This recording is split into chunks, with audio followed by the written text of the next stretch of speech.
Hello and welcome to Football Talk मा Eric हालान्ड र Odegaard team Norway qualify भएको छ वर्ल्ड कप 26 को लागि। त्यसै गरी Scotland McTominay team has also qualified for World Cup 2026. Both country has qualified for the first time after 28 years of their hard work. किनभने last खेलेको भनेको यो दुईटा देशले भनेको फ्रान्स 98 को वर्ल्ड कपमा हो।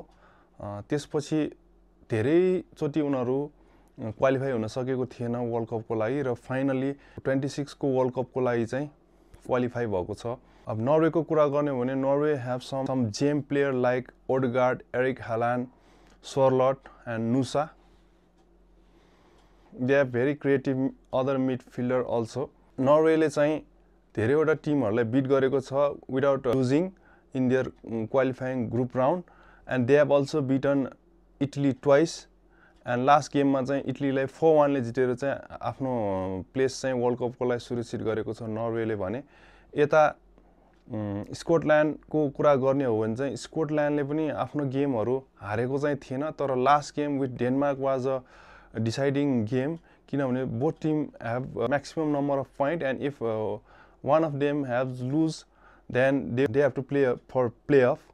अनि यता ड्र मात्र गरेको भए भने स्कटल्यान्डले प्लेअफ खेल्नु पर्ने हुन्थ्यो, बट त्यो गेममा चाहिँ with Denmark Scotland were winning the game by losing position किनभने उनीहरुले गोल कन्सिड गरेको थियो।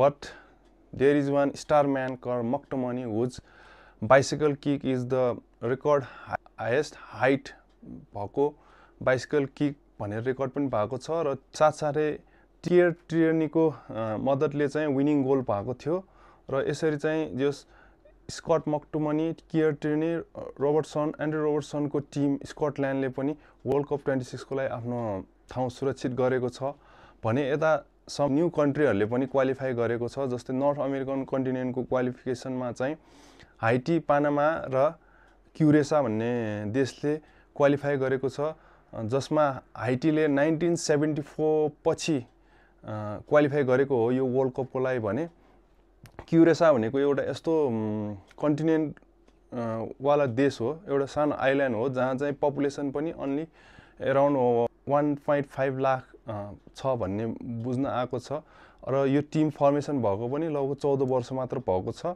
र फिफा र्याङ्किङमा पनि यो क्युरेसा भन्ने देश चाहिँ 151 र्याङ्कमा थियो र यस्तो सानो देशको एउटा टिमले चाहिँ क्वालिफाई गरेको छ वर्ल्ड कप को लागि।